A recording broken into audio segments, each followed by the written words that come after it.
TV ने समाज को तोड़ा, मोबाइल ने परिवार। सारे अलग हो गए जी, खखड़ियां करेले हो गए ਆਪਾਂ ਸਾਰੇ। ਗੱਲ ਕਰਨ ਦੀ ਫੁਰਸਤ ਹੀ ਨਹੀਂ ਰਹੀ, ਰੁਚੀ ਨਹੀਂ ਰਹੀ, ਸਮਰੱਥਾ ਨਹੀਂ ਰਹੀ।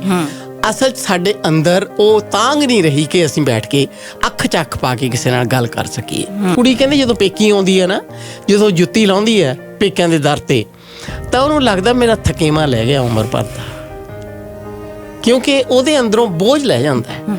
ਇੱਥੇ ਨਾ ਰਿਵਾਜ ਹੈ ਬ੍ਰੇਕ ਕਰਨ ਦਾ, ਬ੍ਰੇਕ ਕਰਕੇ ਲੋਕ ਜਾਂਦੇ ਨੇ ਵਕੇਸ਼ਨ ਜਾਂਦੇ ਨੇ। ਮੇਰੇ ਬੱਚੇ ਗਏ ਹੋਏ ਨੇ, ਉਹ ਵਕੇਸ਼ਨ ਕਰਨ ਜਾਂਦੇ ਨੇ ਇਸ ਭਾਰ ਨੂੰ ਉਤਾਰਨ ਵਾਸਤੇ, ਕਿਉਂਕਿ ਮਸ਼ੀਨੀ ਯੁੱਗ ਦੇ ਵਿੱਚ ਮਸ਼ੀਨ ਹੋਇਆ ਹੋਇਆ ਬੰਦਾ ਭੁੱਲ ਜਾਂਦਾ ਹੈ ਕਿ ਮੈਂ ਆਪਣੇ ਆਪ ਲਈ ਵੀ ਜਿਉਣਾ ਹੈ। ਸਮਾਨ ਇਕੱਠਾ ਕਰਦਾ ਕਰਦਾ ਭੁੱਲ ਜਾਂਦਾ। ਕਹਿੰਦੇ ਜਦੋਂ ਫੁੱਲ ਖਿੜਨਾ ਨਹੀਂ ਭੁੱਲਦਾ, ਜਦੋਂ ਪੰਛੀ ਉੱਡਣਾ ਨਹੀਂ ਭੁੱਲਦੇ, ਬੰਦੇ ਕਿਉਂ ਜਿਉਣਾ ਭੁੱਲ ਜਾਂਦੇ ਨੇ। ਕਈ ਵਾਰੀ ਇਸ ਤਰ੍ਹਾਂ ਹੁੰਦਾ ਹੈ ਕਿ ਤੁਹਾਡੇ ਅੰਦਰਲਾ ਨਿੱਘ ਖਾਰਜ ਹੋ ਜਾਂਦਾ ਹੈ, ਤੁਹਾਡੇ ਅੰਦਰਲਾ ਕਿ ਮੈਂ ਇਹਦੇ ਨਾਲ ਹਰ ਗੱਲ ਸਾਂਝੀ ਕਰਾਂ, ਉਹ ਨਿੱਘ ਖਾਰਜ ਹੋ ਜਾਂਦਾ ਹੈ। ਉਹ ਕਹਿੰਦੇ ਨੇ ਇੱਕ ਸਕਸੈਸਫੁਲ ਮੈਰਿਜ ਵਾਸਤੇ ਕੇਅਰਿੰਗ, ਸ਼ੇਅਰਿੰਗ, ਹੇਅਰਿੰਗ ਅਤੇ ਬੇਅਰਿੰਗ 4 ਪਿਲਰਸ ਨੇ। ਉਹਨਾਂ 'ਚੋਂ ਕੋਈ ਇੱਕ ਪਿਲਰ ਡਿੱਗ ਪੈਂਦਾ ਤਾਂ ਖਾਰਜ ਹੋਣਾ ਮੱਲੋ ਮੱਲੀ ਸਾਹਮਣੇ ਆਉਂਦਾ ਹੈ। ਜਦੋਂ ਤੁਸੀਂ ਇਹ ਸੋਚ ਲੈਂਦੇ ਹੋ ਕਿ ਮੈਂ ਇਹਦੀ ਥਾਂ 'ਤੇ ਕਿਸੇ ਹੋਰ ਨਾਲ ਗੱਲ ਕਰ ਲੈਣਾ, ਇਹਦਾ ਮਤਲਬ ਕਿ ਤੁਸੀਂ ਬੇਈਮਾਨ ਹੋ। ਰੈਡ FM ਤੇ ਪ੍ਰੋਗਰਾਮ ਰੋਸ਼ਨੀ 'ਚ ਆਪਣੇ ਸਾਰੇ ਹੀ ਸੁਣਨ ਵਾਲਿਆਂ ਦਾ ਬਹੁਤ-ਬਹੁਤ ਸਵਾਗਤ ਹੈ। ਜੀ ਆਇਆਂ ਨੂੰ। ਸੁਭਾਗੇ ਹੁੰਦੇ ਹਾਂ ਅਸੀਂ ਜਦੋਂ ਕਿ ਜਿਨ੍ਹਾਂ ਨਾਲ ਗੱਲ ਕਰਨ ਨੂੰ ਬਹੁਤ ਚੰਗਾ ਲੱਗਦਾ, ਉਹਨਾਂ ਕੋਲ ਬਹਿਣ ਦਾ ਮੌਕਾ ਮਿਲੇ, ਉਹਨਾਂ ਦੀ ਸੰਗਤ ਕਰਨ ਦਾ ਮੌਕਾ ਮਿਲੇ। ਅਤੇ ਇਹੋ ਜਿਹਾ ਹੀ ਸਮਾਂ ਅੱਜ ਹੈ, ਔਰ ਇਹ ਸਮਾਂ ਬੱਝ ਜਾਂਦਾ ਹੈ ਜਦੋਂ ਅਸੀਂ ਮੈਡਮ ਬਰਾੜ ਦੀਆਂ ਗੱਲਾਂ ਸੁਣਦੇ ਹਾਂ। ਹਾਲੇ ਥੋੜ੍ਹੇ ਦਿਨ ਪਹਿਲਾਂ ਉਹ ਸਾਡੇ ਨਾਲ ਸ਼ਾਮਲ ਹੋਏ ਸੀ, ਪਰ ਉਹ ਬਿਲਕੁਲ ਹੀ ਵੱਖਰੇ ਤਰੀਕੇ ਦਾ ਰੂਪਾਂਤਰਨ ਸੀਗਾ। ਉਹ ਪ੍ਰੋਗਰਾਮ ਦਾ ਰੂਪ ਟੋਟਲੀ ਵੱਖਰਾ ਸੀਗਾ, ਕਿਉਂਕਿ ਅਸੀਂ ਧੀਆਂ ਬਣਾਈਆਂ ਸੀਗੀਆਂ। ਅਤੇ ਅੱਜ ਅਸੀਂ ਵਿਸ਼ੇ ਦੇ ਸੰਬੰਧ 'ਚ ਗੱਲਬਾਤ ਕਰਾਂਗੇ ਮੈਡਮ ਬਰਾੜ ਦੇ ਨਾਲ। ਜੀ ਆਇਆਂ ਨੂੰ। Thank you Gurpreet. ਬੜਾ ਚੰਗਾ ਲੱਗਦਾ ਜਦੋਂ ਸਾਰਿਆਂ ਦੇ ਨਾਲ ਤੁਸੀਂ ਮਿਲ ਕੇ ਬੈਠ ਕੇ ਗੱਲਾਂ ਕਰਦੇ ਹੋ। ਜੀ ਆਓ ਗੱਲਾਂ ਕਰੀਏ। ਬਿਲਕੁਲ ਅੱਜ ਆਪਾਂ ਸਾਰਿਆਂ ਨਾਲ ਗੱਲਾਂ ਕਰਾਂਗੇ। ਗੱਲਾਂ 'ਚੋਂ ਗੱਲ ਨਿਕਲਦੀ ਹੈ, ਕਹਿੰਦੇ ਕਿ ਗੱਲ ਦੀ ਗੱਲ ਬਣ ਜਾਂਦੀ ਹੈ। ਬਿਲਕੁਲ ਬਣ ਜਾਂਦੀ ਹੈ, ਗੱਲ ਬੜੀ ਦੂਰ ਤੱਕ ਜਾਂਦੀ ਹੈ। ਅੱਛਾ, ਕੋਈ ਹੱਦ ਬੰਨੇ ਨਹੀਂ ਗੱਲਾਂ ਦੇ। ਕਮਾਲ ਦੀ ਗੱਲ ਤਾਂ ਇਹ ਵੀ ਗੱਲਾਂ ਸੁੰਗੜੀ ਜਾਂਦੀਆਂ ਨੇ ਦਿਨੋਂ ਦਿਨ, ਆਪਾਂ ਇਹਨਾਂ ਨੂੰ ਵਿਸਥਾਰ ਦੇਣਾ। ਅੱਛਾ, ਇਹ ਤੁਸੀਂ ਮਹਿਸੂਸ ਕਰਦੇ ਹੋ ਕਿ ਗੱਲਾਂ ਸੁੰਗੜੀ ਜਾਂਦੀਆਂ? ਬਹੁਤ ਜ਼ਿਆਦਾ ਗੁਰਪ੍ਰੀਤ। ਇਹਦੇ ਕਈ ਕਾਰਨ ਨੇ। ਪਹਿਲਾਂ ਤਾਂ ਨੰਬਰ 1 ਤੇ ਤਾਂ ਸੋਸ਼ਲ ਮੀਡੀਆ ਹੀ ਹੈ। ਸੋਸ਼ਲ ਮੀਡੀਆ ਦੇ ਉੱਤੇ ਦੇਖੋ ਨਾ, ਕੋਈ ਬੰਦਾ ਬੈਠਾ ਇੱਕ ਸਤਰ ਲਿਖ ਦਿੰਦਾ, we are done with you, ਬਸ। ਕਿੰਨੀ ਸੀਰੀਅਸ ਗੱਲ ਹੈ। ਬਿਨਾਂ ਮੂੰਹ ਤੇ ਅੱਖ 'ਚ ਅੱਖ ਪਾਏ ਤੋਂ ਕੋਈ ਬੰਦਾ ਇਹੋ ਜਿਹੀ ਗੱਲ ਕਹਿ ਦਿੰਦਾ ਹੈ। ਉਹ ਕਹਿੰਦੇ ਨਾ, ਖੇਤੋਂ ਨੇ ਕਬੀਲੇ ਤੋੜੇ, ਦੌਲਤ ਨੇ ਘਰ ਬਾਰ, टीवी ने समाज को तोड़ा, मोबाइल ने परिवार। ਸਾਰੇ ਅਲੱਗ ਹੋ ਗਏ ਜੀ, ਖਖੜੀਆਂ ਕਰੇਲੇ ਹੋ ਗਏ ਆਪਾਂ ਸਾਰੇ। ਗੱਲ ਕਰਨ ਦੀ ਫੁਰਸਤ ਹੀ ਨਹੀਂ ਰਹੀ, ਰੁਚੀ ਨਹੀਂ ਰਹੀ, ਸਮਰੱਥਾ ਨਹੀਂ ਰਹੀ। ਅਸਲ 'ਚ ਸਾਡੇ ਅੰਦਰ ਉਹ ਤਾਂਘ ਨਹੀਂ ਰਹੀ ਕਿ ਅਸੀਂ ਬੈਠ ਕੇ ਅੱਖ 'ਚ ਅੱਖ ਪਾ ਕੇ ਕਿਸੇ ਨਾਲ ਗੱਲ ਕਰ ਸਕੀਏ। ਇੱਕ ਫੈਮਿਲੀ ਨੇ, ਕਿਸੇ ਵੀ ਇੱਕ ABC ਪਰਿਵਾਰ ਨੇ ਬਹੁਤ ਵੱਡਾ ਘਰ ਲਿਆ ਹੁੰਦਾ ਜੀ। ਤੇਰਾ ਕਮਰਾ ਅੱਡ, ਮੇਰਾ ਕਮਰਾ ਅੱਡ, ਉਹਦਾ ਕਮਰਾ ਅੱਡ, ਸਾਰੇ ਜਣੇ ਅਲੱਗ। ਮੰਮੀ ਕਹਿੰਦੀ ਹੈ ਬਈ ਆ ਜਾਓ, ਖਾਣਾ ਬਣ ਗਿਆ। ਕਈ ਵਾਰੀ ਫੋਨ ਕਰਕੇ ਕਹਿੰਦੀ ਹੈ ਮੰਮੀ, ਫਿਰ ਫੋਨ ਤੇ SMS ਕਰਦੀ ਹੈ, ਖਾਣਾ ਤਿਆਰ ਹੈ, ਆ ਜਾਓ। ਫਿਰ ਆ ਜਾਂਦੇ ਨੇ। ਦੇਖੋ ਨਾ ਕਿੱਥੋਂ ਗੱਲ ਕਿੱਥੇ ਪਹੁੰਚ ਗਈ। ਇਸ ਕਰਕੇ ਨੰਬਰ 1 ਤੇ ਤਾਂ ਮੀਡੀਆ ਜਿਹੜਾ ਹੈ ਨਾ, ਇਹਨੇ ਸਾਨੂੰ ਤੋੜਿਆ। ਇਹਨੇ ਸਾਡੇ ਸੀਨੇ ਵਿੱਚ ਨਾ ਇੱਕ ਸਾਡਾ ਗਲੋਬਲ ਵਿਲੇਜ ਬਣਾ ਕੇ, ਸਾਰੀ ਦੁਨੀਆ ਨੂੰ ਇੱਕ ਕਰਕੇ, ਇੱਕੋ ਛੱਤ ਹੇਠ 2 ਬੰਦਿਆਂ ਦੇ ਵਿਚਕਾਰ ਮਾਰੂਥਲ ਵਿਛਾਤਾ। ਇਹ ਮੰਨਣਾ ਪਊਗਾ ਜੀ। ਅਗਲੀ ਗੱਲ ਇਹ ਹੈ ਕਿ ਆਪਾਂ ਸਾਰਿਆਂ ਨੇ ਆਪੋ ਆਪਣੀ ਆਈਡੈਂਟਿਟੀ ਐਡੀ ਜ਼ਬਰਦਸਤ ਪਾੜ ਲਈ ਹੈ। ਮੈਨੂੰ ਤੇਰੇ ਨਾਲੋਂ ਜ਼ਿਆਦਾ ਪਤਾ ਹੈ, ਤੈਨੂੰ ਮੇਰੇ ਨਾਲੋਂ ਜ਼ਿਆਦਾ ਪਤਾ, ਉਹਨੂੰ ਉਹਦੇ ਨਾਲੋਂ ਜ਼ਿਆਦਾ ਪਤਾ ਹੈ। ਉਹ ਜਿਹੜੀ ਆਈਡੀ ਬੜੀ ਵੱਡੀ ਹੋ ਗਈ ਨਾ, ਜਿਹਨੂੰ ਮੈਂ ਤਾਂ ਇੱਕ ਹਉਮੈ ਦਾ ਸ਼ੇਡ ਹੀ ਸਮਝਦੀ ਹਾਂ, ਜਿਹਦੇ ਕਰਕੇ ਅਸੀਂ ਦੂਜੇ ਨਾਲ ਗੱਲ ਹੀ ਨਹੀਂ ਕਰਨਾ ਚਾਹੁੰਦੇ ਕਿ ਮੈਨੂੰ ਤਾਂ ਪਤਾ ਤੇਰੇ ਨਾਲੋਂ, ਮੈਂ ਤੇਰੇ ਤੋਂ ਕਿਉਂ ਸੁਣਾ ਗੱਲ। ਠੀਕ ਹੈ, ਅਸੀਂ ਸਲਾਹ ਨਹੀਂ ਲੈਣਾ ਚਾਹੁੰਦੇ, ਬਿਲਕੁਲ ਨਹੀਂ ਲੈਣਾ ਚਾਹੁੰਦੇ ਕਿ ਮੈਨੂੰ ਪਤਾ ਹੈ। ਅਗਲੀ ਗੱਲ, ਅਸੀਂ ਦੂਜੇ ਤੇ ਭਰੋਸਾ ਹੀ ਨਹੀਂ ਕਰਦੇ, ਪਿਆਰ ਹੀ ਨਹੀਂ ਕਰਦੇ, ਮੋਹ ਨਹੀਂ ਕਰਦੇ, ਅੰਦਰਲੀ ਸਾਂਝ ਨਹੀਂ ਪਾਲਦੇ। ਇਸ ਕਰਕੇ ਅਸੀਂ ਕੋਸ਼ਿਸ਼ ਹੀ ਨਹੀਂ ਕਰਦੇ ਕਿ ਮੈਂ ਤੇਰੇ ਨਾਲ ਜੁੜਾਂ, ਤੂੰ ਉਹਦੇ ਨਾਲ ਜੁੜੇ। ਅਸੀਂ ਸਾਰੀਆਂ ਤੰਦਾਂ ਸਮੇਟ ਲੀਆਂ। ਅਗਲੀ ਗੱਲ, ਜਿਹੜੀ ਹੋਣ ਵਾਲੀ ਜਨਰੇਸ਼ਨ ਹੈ ਨਾ, ਜਿਹੜੀ ਉੱਠ ਰਹੀ ਹੈ ਹੁਣ, ਇਹਨਾਂ ਕੋਲ ਤਾਂ ਸ਼ਬਦ ਹੀ ਨਹੀਂ ਹੈਗੇ। ਇਹਨਾਂ ਦੀ ਆਬਜ਼ਰਵੇਸ਼ਨ ਹੀ ਡਿਫਰੈਂਟ ਹੈ। ਮੈਂ ਕਈ ਵਾਰੀ ਆਪਣੇ ਪੋਤਿਆਂ ਨੂੰ ਕਹਿਣੀ ਹੁੰਦੀ ਹਾਂ ਕਿ ਤੁਸੀਂ ਕਦੇ ਕੈਲਗਰੀ ਦੀਆਂ ਸੜਕਾਂ ਨੂੰ ਦੇਖਿਆ?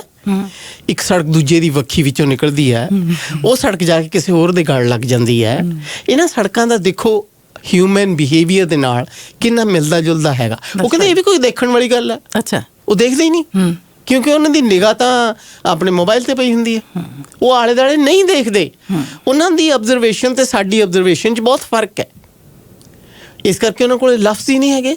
ਜੇ ਉਹਨਾਂ ਨੂੰ ਪੁੱਛੋ ਨਾ ਵੀ ਅੱਜ ਸਕੂਲ ਗਏ ਸੀ, ਕਿਵੇਂ ਰਿਹਾ, ਠੀਕ ਹੈ, ਬਹੁਤ ਠੀਕ, ਇੰਨੇ ਤੱਕ ਸੀਮਤ, ਬਸ, ਇਦੋਂ ਅੱਗੇ ਨਹੀਂ। ਅੱਛਾ, ਉਹ ਆਉਂਦੇ ਨੇ, ਕੋਈ ਗੈਸਟ ਸਾਡੇ ਆਉਂਦੇ ਨੇ, ਹੱਥ ਜੋੜ ਕੇ ਸਤਿ ਸ਼੍ਰੀ ਅਕਾਲ, ਸਤਿ ਸ਼੍ਰੀ ਅਕਾਲ, ਦੈਟਸ ਆਲ। ਇਸ ਲਈ ਬਸ ਹੈ ਉਹਨਾਂ ਦਾ, ਬਸ।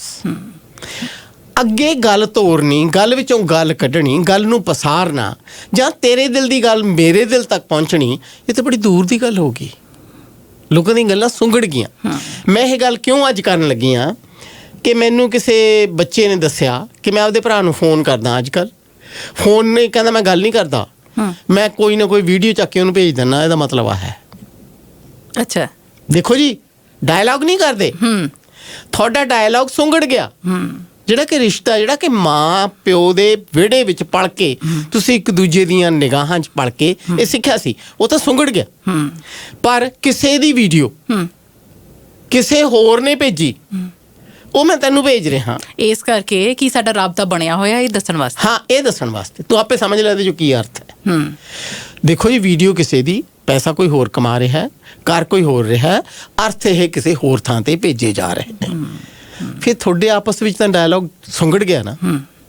ਤੁਸੀਂ ਤਾਂ ਕਿਸੇ ਹੋਰ ਦੀ ਮਸ਼ਹੂਰੀ ਕਰੀ ਜਾਂਦੇ ਹੋ। ਉਸ ਮਸ਼ਹੂਰੀ ਦਾ ਤੁਸੀਂ ਕੀ ਇਵਜ਼ਾਨਾ ਭਰ ਰਹੇ ਹੋ, ਉਹ ਤੁਹਾਡੀਆਂ ਇਹ ਗੱਲਾਂ ਸੁੰਗੜ ਗਈਆਂ। ਇਹ ਬਹੁਤ ਵੱਡੀ ਗੱਲ ਹੈ। ਅਗਲੀ ਗੱਲ, ਅਸੀਂ ਨਾਲ ਬੈਠੇ ਬੰਦੇ ਨਾਲ ਇਸ ਲਈ ਗੱਲ ਨਹੀਂ ਕਰਦੇ ਵੀ ਕੀ ਪਤਾ ਕੀ ਅਰਥ ਕੱਢੂ, ਮਿਸ ਇੰਟਰਪ੍ਰੀਟੇਸ਼ਨਸ, ਦੈਟਸ ਰਾਈਟ। ਕੀ ਪਤਾ ਕਿਸੇ ਹੋਰ ਨਾਲ ਗੱਲ ਕਰੂਗਾ ਤਾਂ ਮੇਰੀ ਗੱਲ ਕਿਵੇਂ ਕਰੂ, ਕਿਉਂਕਿ ਤੁਹਾਡੇ ਆਪਣੇ ਅੰਦਰ ਸਾਫ਼ ਨਹੀਂ ਹੁੰਦਾ, ਤੁਸੀਂ ਦੂਜਿਆਂ ਤੇ ਵੀ ਸ਼ੱਕ ਕਰਦੇ। ਉਹ ਜਿਹੜਾ ਸ਼ੱਕ ਹੈ ਨਾ, ਉਸਨੇ ਬਹੁਤ ਲੋਕਾਂ ਨੂੰ ਸੁੰਗੇੜਤਾ। ਅਗਲੀ ਗੱਲ, ਜਿਹੜੀ ਇੱਥੋਂ ਦੀ ਖਾਸ ਕਲਚਰ ਹੈ, ਖਾਸ ਘੰਟਿਆਂ ਤੱਕ ਤੁਸੀਂ ਕੰਮ ਕਰਦੇ ਹੋ, ਉਹਨਾਂ ਘੰਟਿਆਂ ਤੋਂ ਬਾਅਦ ਤੁਸੀਂ ਇੰਨੇ ਥੱਕੇ ਹੁੰਦੇ ਹੋ ਜਿਵੇਂ ਤੁਹਾਨੂੰ ਪੁਲਿਸ ਨੇ ਕੁੱਟਿਆ ਹੁੰਦਾ। ਤੁਹਾਡਾ ਜੀ ਇਹ ਨਹੀਂ ਕਰਦਾ, ਜੇ ਤੁਹਾਨੂੰ ਕੋਈ ਗੱਲ ਵੀ ਕਰੇ ਨਾ ਕਿ ਛੱਡ ਪਰੇ, ਹੁਣ ਮੈਂ ਰੈਸਟ ਕਰਨੀ। ਹਾਂਜੀ, ਤੁਹਾਡੀ ਇਹ ਦੇਹੀ, ਹਾਲਾਂਕਿ ਗੱਲ ਕਰਨ ਦੇ ਨਾਲ ਤੁਹਾਡਾ ਥਕੇਵਾਂ ਲਹਿੰਦਾ, ਤੁਹਾਡੇ ਸੀਨੇ ਤੋਂ ਭਾਰ ਉਤਰਦਾ ਜੀ। ਤੁਸੀਂ ਜਦੋਂ ਇਸ ਕੰਮ 'ਚੋਂ ਕਿਸੇ ਹੋਰ ਕੰਮ 'ਚ ਪੈਂਦੇ ਹੋ, ਤੁਹਾਡਾ ਇਸ ਦੇਹੀ ਨੂੰ ਆਰਾਮ ਮਿਲਦਾ, ਪਰ ਉਸ ਆਰਾਮ ਨੂੰ ਛੱਡ ਕੇ ਤੁਸੀਂ ਕਹਿੰਦੇ ਨਾ। ਅਗਲੀ ਗੱਲ, ਤੁਸੀਂ ਬਹੁਤ ਲੋਕਾਂ ਨੂੰ ਇਸ ਗੱਲ ਦੇ ਕਾਬਲ ਹੀ ਨਹੀਂ ਸਮਝਦੇ ਕਿ ਇਹਦੇ ਨਾਲ ਗੱਲ ਕੀਤੀ ਜਾਵੇ। ਤੁਸੀਂ ਦੇਖੋ ਨਾ, ਪੁਰਾਣੇ ਜ਼ਮਾਨੇ ਦੇ ਵਿੱਚ ਪਿੰਡਾਂ ਦੇ ਵਿੱਚ ਸੱਥਾਂ ਹੁੰਦੀਆਂ ਸੀ, ਸੈਂਟਰਲ ਪੁਆਇੰਟ ਹੁੰਦਾ ਸੀ ਜਿੱਥੇ ਸਾਰੇ ਲੋਕ ਬੈਠਦੇ ਸੀ। ਮੈਂ ਆਪਦੀਆਂ ਅੱਖਾਂ ਨਾਲ ਬਜ਼ੁਰਗ ਦੇਖੇ ਨੇ ਜਿਹੜੇ ਛਤਰੀ ਲੈ ਕੇ ਮੀਂਹ ਪੈਂਦੇ 'ਚ ਗੱਲਾਂ ਕਰਦੇ ਸੀ ਬੈਠੇ। ਅੱਛਾ, ਤੁਸੀਂ ਦੇਖੋ, ਮੈਨੂੰ ਲੱਗਦਾ ਇਹ ਜ਼ਿਆਦਾ ਇੰਪੋਰਟੈਂਟ ਹੈ ਗੱਲ ਕਰਨੀ। ਸਾਡੇ ਪਿੰਡ ਦੇ ਗੱਲੜੀ, ਹਾਂ, ਅਮਲੀ ਲੋਕ। ਪਿੰਡ 'ਚ ਕੋਈ ਬੰਦਾ ਲੰਘ ਜੇ, ਉਹਨਾਂ ਨੇ ਉਹਦਾ ਹੁਲੀਆ, ਉਹਦਾ ਰੇਖਾ ਚਿੱਤਰ, ਉਹਦਾ ਕਰੈਕਟਰ ਅਸੈਸੀਨੇਸ਼ਨ ਕਰਕੇ ਜੋ ਹਸਾ ਲੈਣਾ। ਅੱਛਾ, ਤੀਵੀਂ ਲੰਘ ਜੇ, ਆਹ ਕਿਹਨਾਂ ਦੀ ਆ? ਹਾਂ, ਉਹ ਜਿਹੜੀ ਤੁਰੀ ਜਾਂਦੀ ਹੈ, ਕਿਹਦੀ ਹੈ ਹੋਈ? ਇਹ ਮੈਨੂੰ ਲੱਗਦਾ ਉਹਨਾਂ ਦੇ ਘਰੇ ਆਈ ਹੋਈ ਹੈ। ਸਾਰੇ ਪਿੰਡ ਚੋਂ ਪਤਾ ਹੁੰਦਾ ਸੀ ਕਿਹਦੇ ਘਰੇ ਕੌਣ ਪ੍ਰਾਹੁਣਾ ਤੇ ਕਿਵੇਂ ਆਇਆ, ਕਿਹੜੇ ਕੰਮ ਲਈ ਆਇਆ, ਕਿੰਨਾ ਕੁ ਚਿਰ ਰਹੂਗਾ। ਇਹ ਉਹ ਗੱਲਾਂ ਸੀ ਜਿਹਦੇ ਨਾਲ ਤੁਸੀਂ ਇੱਕ ਦੂਜੇ ਦੇ ਨਾਲ ਰਾਬਤਾ ਕਾਇਮ ਕੀਤਾ ਹੋਇਆ ਸੀ। ਪਰ ਬੜੇ ਅਫਸੋਸ ਦੀ ਗੱਲ ਹੈ ਕਿ ਅਸੀਂ ਤਾਂ ਗਵਾਂਢੀਆਂ ਨਾਲੋਂ ਵੀ ਤੰਦਾਂ ਤੋੜ ਰੱਖੀਆਂ ਨੇ। ਸਾਨੂੰ ਤਾਂ ਪਤਾ ਹੀ ਨਹੀਂ ਗਵਾਂਢ 'ਚ ਕੌਣ ਹੈ। ਕਿਸੇ ਦੇ ਘਰੇ ਕੋਈ ਆਉਂਦਾ, ਅਖਬਾਰ 'ਚ ਪੜ੍ਹ ਲਈਦਾ ਵੀ ਇੱਕ ਰਾਤ ਇਹੀ ਜਿਹੀ ਆਈ ਜਦੋਂ ਗਵਾਂਢੀਆਂ ਦੇ ਘਰੇ ਟਰੱਕ ਖੜਾ ਕਰਕੇ ਲੋਕ ਸਾਰਾ ਸਮਾਨ ਲੈ ਗਏ, ਚੋਰ। ਸਾਨੂੰ ਪਤਾ ਹੀ ਨਹੀਂ। ਇਹ ਸਾਰੀਆਂ ਗੱਲਾਂ ਜਿਹੜੀਆਂ ਨੇ ਨਾ, ਬੜੇ ਅਫਸੋਸ ਦੀ ਗੱਲ ਹੈ ਕਿ ਇਹ ਗੱਲਾਂ ਸਿਮਟ ਗਈਆਂ। ਪਰ ਜਦੋਂ ਇਹ ਗੱਲਾਂ ਇਸ ਤਰ੍ਹਾਂ ਦੀਆਂ ਨਹੀਂ ਸੀ, ਉਦੋਂ ਤੁਸੀਂ ਪਿਆਰ ਦੀ ਗੱਲ, ਦੁੱਖ ਸੁੱਖ ਦੀ ਗੱਲ, ਇਜ਼ਹਾਰ ਦੀ ਗੱਲ, ਜਾਂ ਕਿਸੇ ਹੋਰ ਦੀ ਗੱਲ ਜਦੋਂ ਇੱਕ ਦੂਜੇ ਨਾਲ ਸਾਂਝੀ ਕਰਦੇ ਸੀ, ਕਹਿੰਦੇ ਅੱਖ ਨਾਲ ਗੱਲ ਕਰ ਗਈ, ਪੱਲਾ ਮਾਰ ਕੇ ਭਜਾ ਗਈ ਦੀਵਾ। ਇੱਕ ਨਾ ਗਾਣਾ ਗਾਉਂਦਾ ਹੁੰਦਾ ਹੈ, ਸ਼ਾਇਦ ਸੁਖਵਿੰਦਰ ਸ਼ਿੰਦੇ ਦਾ, ਆਪਾਂ ਗੱਲਾਂ ਕਰੀਏ ਮੂੰਹ ਤੇ, ਆ ਜਾ ਤੂਤਾਂ ਵਾਲੇ ਖੂਹ ਤੇ, ਆਪਾਂ ਗੱਲਾਂ ਕਰੀਏ ਮੂੰਹ ਤੇ, ਜਿਹਨੂੰ ਕਹਿੰਦੇ ਫੇਸ ਟੂ ਫੇਸ, ਅੱਖ ਅੱਖ ਚੱਕ ਪਾ ਕੇ ਗੱਲ ਕਰਨੀ, ਇਹ ਸਾਰੀਆਂ ਗੱਲਾਂ ਜਿਹੜੀਆਂ ਨੇ ਨਾ, ਇਹ ਸ਼ਾਇਦ ਸਿਰਫ ਕਿਤਾਬਾਂ ਦੀ ਹਿੱਕ ਤੇ ਹੀ ਰਹਿ ਜਾਣ। ਹੁਣ ਇਹ ਜ਼ਿੰਦਗੀ ਚੋਂ ਖਾਰਿਜ ਹੁੰਦੀਆਂ ਚਲੀਆਂ ਜਾ ਰਹੀਆਂ ਨੇ। ਲੋਕੀ ਗੱਲ ਨਹੀਂ ਕਰਦੇ, ਗੁਆਂਢੀ ਨਾਲ ਵੀ ਨਹੀਂ ਕਰਦੇ, ਚਾਹੇ ਕਿੰਨੀ ਲੋੜ ਪੈ ਜੇ। ਇੱਕ ਵਾਰੀ ਸਾਡੇ ਗੁਆਂਢ ਦੇ ਵਿੱਚ ਫਿਲੀਪੀਨ ਮੈਨੂੰ ਕਹਿਣ ਲੱਗਿਆ ਵੀ I want to ask you how many people are living in your house. ਅੱਛਾ। ਕਿਉਂਕਿ ਬਹੁਤ ਫੈਮਿਲੀਜ਼ ਆਈਆਂ ਹੋਈਆਂ ਸੀ। ਅੱਛਾ ਜੀ। ਮੈਂ ਉਹਨੂੰ ਮਖੌਲ 'ਚ ਕਹਿਦਾ do you want to cook? ਕਹਿੰਦਾ no I want to ask who is cooking. ਮਤਲਬ ਉਹਦੇ ਇਹ ਹੈਰਾਨੀ ਵਾਲੀ ਗੱਲ ਸੀ ਵੀ ਤੁਹਾਡੇ ਘਰੇ ਇੰਨੇ ਲੋਕ ਆਏ ਹੋਏ ਨੇ, ਕਿਉਂਕਿ ਉਹਨਾਂ ਨੂੰ ਇਹ ਗੱਲ ਮਹਿਸੂਸ ਹੀ ਨਹੀਂ ਹੁੰਦੀ ਕਿ ਕੋਈ ਫੈਮਿਲੀ ਦੇ ਘਰੇ ਕੋਈ ਦੂਜੀ ਫੈਮਿਲੀ ਆ ਕੇ ਰਹਿ ਸਕਦੀ। ਇਕੱਠਿਆਂ ਰਹਿਣਾ ਕੀ ਹੁੰਦਾ, ਇਕੱਠਿਆਂ ਰਹਿਣਾ। ਪਰ ਜਦੋਂ ਆਪਣੇ ਕੈਲਗਰੀ ਦਾ ਇਸ ਗੱਲੋਂ ਲੱਕੀ ਹੈ ਕਿ ਸਟੈਂਪੀਡ ਹੁੰਦੀ ਹੈ ਤੇ ਹਰ ਪੰਜਾਬੀ ਦੇ ਘਰ ਗੈਸਟ ਆਏ ਹੋਏ ਸੀ ਜੀ। ਕਿਹੜੀ ਗੱਲ ਮੈਨੂੰ ਬੜੀ ਚੰਗੀ ਲੱਗੀ। ਜਿਵੇਂ ਮੁਕਤਸਰ ਮੇਲਾ ਲੱਗਦਾ ਸੀ, ਪਿੰਡਾਂ 'ਚ ਲੋਕੀ ਆਉਂਦੇ ਸੀ, ਉਸ ਤਰ੍ਹਾਂ ਸਟੈਂਪੀਡ ਦੇ ਨਾਲ ਇੱਥੇ ਵੀ ਲੋਕਾਂ ਦੇ ਘਰਾਂ ਦੇ ਵਿੱਚ ਬੜੇ ਗੈਸਟ ਆਏ ਹੋਏ ਸੀ ਔਰ ਇਹ ਗੱਲਾਂ ਦਾ ਵਿਸਤਾਰ ਉਸ ਵੇਲੇ ਚੱਲ ਰਿਹਾ ਸੀ, ਆਪਸ ਵਿੱਚ ਕਰਦੇ ਸੀ ਜੀ। ਕਨਵਰਸੇਸ਼ਨਸ ਸਾਡੀਆਂ ਕੀ ਸੱਚੀ ਮੁੱਚੀ ਬਰੀਫ ਹੋ ਗਈਆਂ ਨੇ। ਕਹਿਣ ਦਾ ਮਤਲਬ ਜੇ ਅਸੀਂ ਕਿਸੇ ਨਾਲ ਬਹਿਨੇ ਉੱਠਦੇ ਗੱਲਬਾਤ ਕਰਦੇ ਹਾਂ ਤੇ ਉਹ ਬਹੁਤ ਹੀ ਸੰਖੇਪ ਰੂਪ ਦੇ ਵਿੱਚ ਕੀਤੀਆਂ ਜਾਂਦੀਆਂ ਗੱਲਾਂ ਨੇ, ਜਾਂ ਇਹ ਉਪਰੀ ਸਤਹ ਤੋਂ ਹੀ ਕੀਤੀਆਂ ਜਾਂਦੀਆਂ, ਦਿਲੋਂ ਅਸੀਂ ਸਾਂਝ ਨਹੀਂ ਪਾ ਰਹੇ। ਮੈਂ ਇਹ ਸਵਾਲ ਕੀਤਾ ਸੀਗਾ ਕਿ ਕੀ ਸਾਡੀਆਂ ਗੱਲਾਂ ਬਹੁਤ ਛੋਟੀਆਂ ਹੁੰਦੀਆਂ ਜਾ ਰਹੀਆਂ, ਅਸੀਂ ਕਿਸੇ ਕੋਲ ਬਹਿਨੇ ਆ, ਗੱਲ ਕਰਦੇ ਜਾਂ ਫੋਨ ਹੀ ਕਰ ਲੈਂਦੇ ਆ।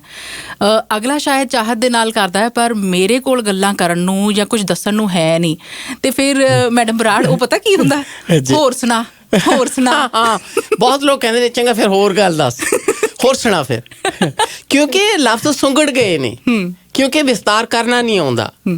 ਕਈ ਵਾਰੀ ਮੈਂ ਦੇਖਿਆ ਕਈ ਲੋਕ ਬਹੁਤ ਵਿਸਤਾਰ ਕਰ ਲੈਂਦੇ ਨੇ, ਬਹੁਤ ਗੱਲਾਂ ਕਰ ਲੈਂਦੇ ਨੇ, ਹੋਰ ਨਹੀਂ ਤਾਂ ਦਾਲ ਸਬਜ਼ੀ ਦੀਆਂ, ਰੈਸਪੀਜ਼ ਦੀਆਂ, ਨੁਕਸਿਆਂ ਦੀਆਂ ਬੜੀਆਂ ਗੱਲਾਂ ਕਰ ਲੈਂਦੇ ਨੇ। ਪਰ ਤੁਸੀਂ ਉੱਥੇ ਹੀ ਕਰੋਗੇ ਨਾ ਜਿੱਥੇ ਤੁਹਾਡਾ ਚਿੱਤ ਰਾਜੀ ਹੈ। ਹਰੀ ਗੱਲੇ ਨਾਲ ਤਾਂ ਉਹ ਨਹੀਂ ਹੁੰਦੀ। ਤੇ ਬਹੁਤ ਲੋਕ ਨੇ ਜਿਹੜੇ ਇਹ ਸਿਲੈਕਟ ਕਰਦੇ ਰਹਿ ਜਾਂਦੇ ਨੇ ਵੀ ਇਹਦੇ ਨਾਲ ਇਹ ਗੱਲ ਕਰਾਂ ਕਿ ਨਾ ਕਰਾਂ, ਪਤਾ ਨਹੀਂ ਇਹਨੇ ਕਿਵੇਂ ਸੋਚਣਾ ਜੀ। ਔਰ ਸੋਚ ਵੀ ਲੈਂਦੇ ਨੇ ਲੋਕ। ਹੈ ਜਜਮੈਂਟਲ ਹੈ ਨਾ ਦੁਨੀਆ, ਤੇ ਇਸ ਕਰਕੇ ਉਹ ਆਪਣੇ ਤਜਰਬਿਆਂ ਬਾਰੇ ਗੱਲ ਹੋਰਨਾਂ ਨਾਲ ਸਾਂਝੀ ਨਹੀਂ ਕਰਨਾ ਚਾਹੁੰਦੇ। ਪਰ ਮੇਰਾ ਖਿਆਲ ਹੈ ਖਾਤਾ ਕਲੀਅਰ ਹੀ ਰੱਖਣਾ ਚਾਹੀਦਾ ਹੈ। ਸਾਨੂੰ ਕੀ ਪਰਵਾਹ ਦੁਨੀਆ ਦੀ। ਹਾਂ ਬਿਲਕੁਲ, ਆਪਾਂ ਦਿਲ ਦੀ ਗੱਲ ਕਰ ਲਈ। ਆਪਾਂ ਤੁਸੀਂ ਪੋਜ਼ਿਟਿਵ ਕਰੀ ਚੱਲੋ, ਅਗਲਾ ਨੈਗੇਟਿਵ ਕਰਦਾ ਤਾਂ ਕਰੀ ਜਾਵੇ। ਹਾਂ ਜੀ, ਇਸ ਗੱਲ ਦਾ ਡਰ ਵੀ ਹੈ ਕਿਤੇ ਨਾ ਕਿਤੇ ਆਪਣੀ ਗੱਲ ਕਿਸੇ ਨਾਲ ਕਰਨ ਨੂੰ। ਤੁਸੀਂ ਜਿਵੇਂ ਯੰਗ ਜਨਰੇਸ਼ਨ ਦੀ ਗੱਲ ਕੀਤੀ, ਜਿਹੜੇ ਕਿ ਗ੍ਰੈਂਡ ਕਿਡਸ, ਬਿਲਕੁਲ ਆਪਾਂ ਵੇਖਦੇ ਤੁਹਾਡੇ ਗ੍ਰੈਂਡ ਕਿਡਸ ਦੇ ਬਾਰੇ ਜ਼ਿਕਰ ਕੀਤਾ, ਜਾਂ ਹੋਰਨਾਂ ਦੇ ਪਰਿਵਾਰਾਂ 'ਚ ਵੀ ਅਜਿਹਾ ਹੈ। ਉੱਥੇ ਹੀ ਅੱਗੇ ਕਹਿੰਦੇ ਸੀ ਕਿ ਮਾਵਾਂ ਧੀਆਂ ਗੁੱਝੀਆਂ ਕਿਸੇ ਨਾ ਬੁੱਝੀਆਂ। ਉੱਥੇ ਵੀ ਰਾਬਤਾ ਜਿਹੜਾ ਆ ਕਿਤੇ ਅਜਿਹਾ ਹੋ ਗਿਆ ਕਿ ਉਹ ਰਿਸ਼ਤਿਆਂ ਦੀਆਂ ਇੱਦਾਂ ਦੀਆਂ ਗੁੰਝਲਾਂ ਬਣ ਗਈਆਂ ਹੋਈਆਂ ਕਿ ਜਿੱਥੇ ਕੁੜੀ ਧੀ ਵਿਆਹੀ ਗਈ ਆ, ਉਹ ਇੱਦਾਂ ਦੇ ਹਾਲਾਤਾਂ ਜਿੱਥੇ ਦੱਸ ਨਹੀਂ ਪਾਉਂਦੀ, ਜਾਂ ਫਿਰ ਮਾਂ ਵੀ ਕਹਿੰਦੀ ਕਿ ਚਲੋ ਉਹ ਆਪਣੇ ਥਾਂ ਬਿਜ਼ੀ ਜਿਹੜਾ ਰਹਿਣਾ ਆ।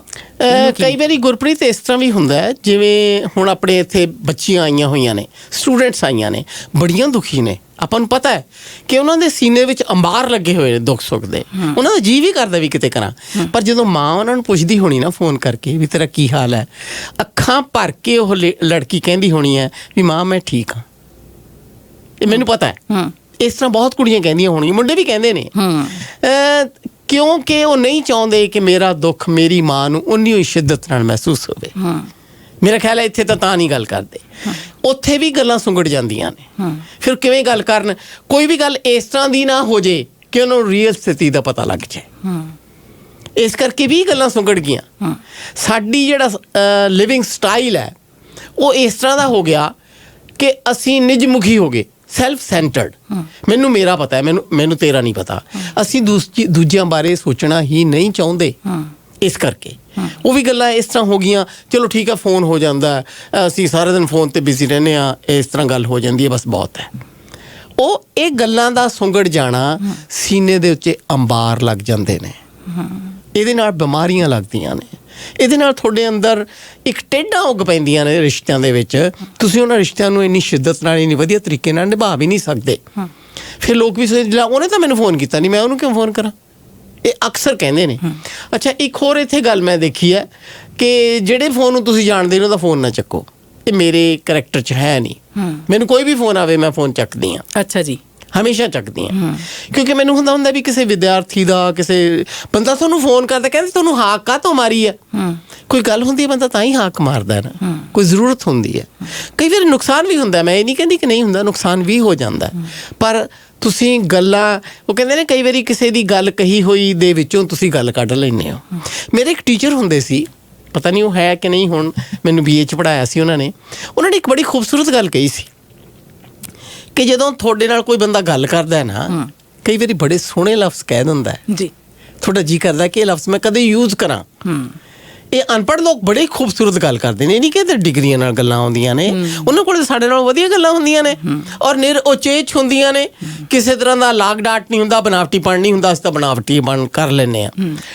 ਉਹ ਗੱਲਾਂ ਵਿੱਚੋਂ ਗੱਲ ਜਿਹੜੀ ਹੈ ਨਾ, ਉਹ ਤੁਸੀਂ ਬੋਚ ਲੈਂਦੇ ਹੋ, ਕੁਆਇਨ ਕਰ ਲੈਂਦੇ ਹੋ, ਲਿਖ ਲੈਂਦੇ ਹੋ ਕਿ ਕਦੇ ਨਾ ਕਦੇ ਇਹ ਲਫ਼ਜ਼ ਮੈਂ ਵੀ ਯੂਜ਼ ਕਰਾਂਗੀ। ਇਹਦੇ ਨਾਲ ਤੁਹਾਡੀ ਵੋਕੈਬਲਰੀ ਵੱਧਦੀ ਹੈ ਜੀ, ਪਰ ਕਿਉਂਕਿ ਤੁਸੀਂ ਉਹ ਗੱਲਾਂ ਯੂਜ਼ ਨਹੀਂ ਕਰਦੇ, ਫਿਰ ਵੋਕੈਬਲਰੀ ਆਪਣੇ ਆਪ ਘਟਦੀ ਤੁਰੀ ਜਾਂਦੀ ਹੈ। ਇਹ ਵੀ ਹੈ। ਹਸਤਿੰਦਰ ਦਾ ਇੱਕ ਗੀਤ ਕਹਿੰਦੇ, ਨਾ ਮਿਲਦੇ ਆ ਨਾ ਹੀ ਗੱਲਾਂ ਕਰਦੇ ਆ, ਆਪਣੇ ਵਿੱਚ ਕਿੱਦਾਂ ਦੀਆਂ ਗੱਲਾਂ ਹੋ ਗਈਆਂ। ਬਹੁਤ ਅੱਛਾ, ਬਹੁਤ ਅੱਛਾ।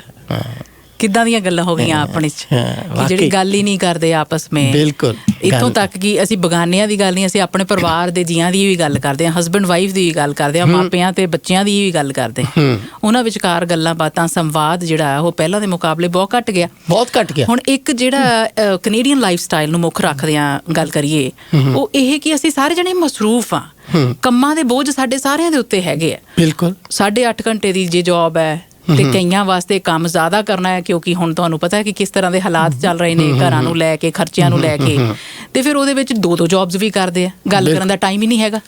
ਇਹ ਤੁਹਾਡੀ ਗੱਲ ਠੀਕ ਹੈ ਗੁਰਪ੍ਰੀਤ, ਗੱਲ ਕਰਨ ਦਾ ਟਾਈਮ ਨਹੀਂ ਹੈ, ਪਰ ਇਹਦੇ ਫਾਇਦੇ ਬੜੇ ਨੇ। ਜੇ ਉਹ ਗੱਲ ਕਰਕੇ ਇੱਕ ਦੂਜੇ ਦੇ ਤੇਰੇ ਨਾਲ ਅੱਜ ਕਿਵੇਂ ਬੀਤੀ, ਇੰਨੀ ਗੱਲ ਹੀ ਕਹਿਣੀ ਹੁੰਦੀ ਹੈ। ਜਾਂ ਮਾਂ-ਬਾਪ ਨੂੰ ਪੁੱਛਣ ਦਾ ਅੱਜ ਤੁਹਾਨੂੰ ਬੱਚਿਆਂ ਨੇ ਕਿੰਨਾ ਤੰਗ ਕੀਤਾ, ਕੋਈ ਬਹੁਤਾ ਵੱਡਾ ਸੈਂਟੈਂਸ ਨਹੀਂ ਹੈ। ਇਹਦੇ ਨਾਲ ਤੁਹਾਡੇ ਮਨ ਤੋਂ ਕਿੰਨਾ ਭਾਰ ਲੈ ਜਾਂਦਾ ਹੈ। ਤੁਸੀਂ ਕੁੜੀ ਕਹਿੰਦੇ ਜਦੋਂ ਪੇਕੀ ਆਉਂਦੀ ਹੈ ਨਾ, ਜਦੋਂ ਜੁੱਤੀ ਲਾਉਂਦੀ ਹੈ ਪੇਕਿਆਂ ਦੇ ਦਰ 'ਤੇ, ਤਾਂ ਉਹਨੂੰ ਲੱਗਦਾ ਮੇਰਾ ਥਕੇਵਾਂ ਲੈ ਗਿਆ ਉਮਰ ਭਰ ਦਾ, ਕਿਉਂਕਿ ਉਹਦੇ ਅੰਦਰੋਂ ਬੋਝ ਲੈ ਜਾਂਦਾ ਹੈ। ਇੱਥੇ ਨਾ ਰਿਵਾਜ ਹੈ ਬ੍ਰੇਕ ਕਰਨ ਦਾ, ਬ੍ਰੇਕ ਕਰਕੇ ਲੋਕ ਜਾਂਦੇ ਨੇ ਵਕੇਸ਼ਨ ਜਾਂਦੇ ਨੇ। ਮੇਰੇ ਬੱਚੇ ਗਏ ਹੋਏ ਨੇ, ਉਹ ਵਕੇਸ਼ਨ ਕਰਨ ਜਾਂਦੇ ਨੇ ਇਸ ਭਾਰ ਨੂੰ ਉਤਾਰਨ ਵਾਸਤੇ, ਕਿਉਂਕਿ ਮਸ਼ੀਨੀ ਯੁੱਗ ਦੇ ਵਿੱਚ ਮਸ਼ੀਨ ਹੋਇਆ ਬੰਦਾ ਭੁੱਲ ਜਾਂਦਾ ਹੈ ਕਿ ਮੈਂ ਆਪਣੇ ਆਪ ਲਈ ਵੀ ਜਿਉਣਾ ਹੈ। ਸਮਾਨ ਇਕੱਠਾ ਕਰਦਾ ਕਰਦਾ ਭੁੱਲ ਜਾਂਦਾ। ਕਹਿੰਦੇ ਜਦੋਂ ਫੁੱਲ ਖਿੜਨਾ ਨਹੀਂ ਭੁੱਲਦਾ, ਜਦੋਂ ਪੰਛੀ ਉੱਡਣਾ ਨਹੀਂ ਭੁੱਲਦੇ, ਬੰਦੇ ਕਿਉਂ ਜਿਉਣਾ ਭੁੱਲ ਜਾਂਦੇ ਨੇ? ਇਹ ਕਵੀ ਪੁੱਛਦਾ। ਵਾਕਈ ਗੱਲ ਠੀਕ ਹੈ। ਇਸ ਕਰਕੇ ਜਦੋਂ ਤੁਸੀਂ ਮੂੰਹੋਂ ਦੂਹੀ ਗੱਲਾਂ ਕਰਦੇ ਹੋ ਨਾ, ਜਿਹਨੂੰ ਮੂੰਹੋਂ ਦੂਹੀ ਕਹਿੰਦੇ ਨੇ, ਉਹਨਾਂ ਦੇ ਨਾਲ ਤੁਹਾਨੂੰ ਬੜਾ ਕੁਛ ਇਹੋ ਜਿਹਾ ਪਤਾ ਲੱਗਦਾ ਹੈ। ਤੇਰੇ ਮੂੰਹ 'ਤੇ ਹਾਵ ਭਾਵ ਕਹੇ ਜਿਹੇ ਆਏ, ਤੇਰੇ ਮੱਥੇ 'ਤੇ ਵੱਟ ਕਦੋਂ ਪਏ, ਤੂੰ ਮੇਰੇ ਵੱਲ ਕਿਵੇਂ ਦੇਖਿਆ, ਤੇਰੀ ਤਰਜ਼ ਕੀ ਸੀ, ਤੇਰੇ ਬੋਲ ਕੀ ਸੀ, ਬੋਲਣਾ ਸ਼ਿੱਦਤ ਕੀ ਸੀ। ਕਿ ਕੌਣ कहता है अल्फाज के दांत नहीं होते, जब चुभ जाते हैं तो सारी उम्र दर्द करते हैं। बहुत खूब। ਇਹਦੇ ਨਾਲ ਜਿਹੜਾ ਸੁਨੇਹਾ ਆਇਆ ਹੋਇਆ ਖਾਨ ਸਾਹਿਬ ਦਾ, ਕਹਿੰਦੇ ਕਿ हम दोनों साथ आए एक कहानी बनी, हम दोनों अलग हुए तो 3 कहानियां बनी, एक तेरे कहानियां जो तुम्हें समझ आई, एक मेरी कहानी जो मुझे समझ आई, और एक तीसरी वो अनकही कहानी जो बात कर लेते जरा तो दोनों को समझ आ जाती। बिल्कुल। पात्र कहता है ਖੋਲ੍ਹ ਲੈਂਦੇ ਦਿਲ ਜੇ ਯਾਰਾਂ ਦੇ ਨਾਲ, ਖੋਲ੍ਹਣਾ ਨਾ ਪੈਂਦਾ ਔਜ਼ਾਰਾਂ ਦੇ ਨਾਲ। ਬਿਲਕੁਲ, ਦਿਲ ਦੀਆਂ ਬਿਮਾਰੀਆਂ ਇੱਥੋਂ ਸ਼ੁਰੂ ਹੁੰਦੀਆਂ ਨੇ ਜੀ, ਔਰ ਬਹੁਤ ਬਿਮਾਰੀਆਂ ਜਿਹੜੀਆਂ ਨੇ। ਇੱਕ ਗੁਰਪ੍ਰੀਤ, ਇੱਕ ਇਹਦਾ ਆਸਪੈਕਟ ਹੋਰ ਵੀ ਹੈ। ਬਹੁਤ ਲੋਕ ਇਹ ਸੋਚਦੇ ਨੇ ਕਿ ਗੱਲਾਂ ਕਰਨ ਦਾ ਮਤਲਬ ਚੁਗਲੀਆਂ ਕਰਨਾ ਹੈ। ਜਦੋਂ ਮੈਂ ਆਪਣੀ ਐਸੋਸੀਏਸ਼ਨ ਸ਼ੁਰੂ ਕੀਤੀ ਸੀ ਤਾਂ ਬਹੁਤੇ ਲੋਕਾਂ ਨੇ ਮੈਨੂੰ ਇਹ ਕਿਹਾ ਕਿ ਲੇਡੀਜ਼ ਜਿਹੜੀਆਂ ਨੇ ਨੂੰਹਾਂ ਧੀਆਂ ਦੀਆਂ ਚੁਗਲੀਆਂ ਕਰਨੀਆਂ ਨੇ, ਉਹ ਉੱਥੇ ਜਾਂਦੀਆਂ ਨੇ।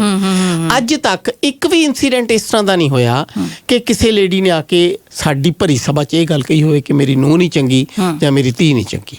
ਕਦੇ ਵੀ ਕੋਈ ਇਸ ਤਰ੍ਹਾਂ ਦੀ ਗੱਲ ਨਹੀਂ ਹੋਈ। ਮੈਂ ਬੜੀ ਲੱਕੀ ਹਾਂ ਇਸ ਗੱਲੋਂ। ਤੇ ਜ਼ਰੂਰੀ ਨਹੀਂ, ਹਾਂ ਚੁਗਲੀਆਂ ਵੀ ਆਪਣੇ ਆਪ ਵਿੱਚ ਇੱਕ ਬੜੀ ਵੱਡੀ ਗੱਲ ਹੁੰਦੀ ਹੈ। ਚੁਗਲੀਆਂ ਵੀ ਮਨ 'ਤੇ ਭਾਰ ਹੁੰਦੀਆਂ ਨੇ, ਉਹ ਵੀ ਲਾਹ ਦੇਣੀਆਂ ਚਾਹੀਦੀਆਂ ਨੇ ਕਿਤੇ ਵੀ ਹੋਵੇ।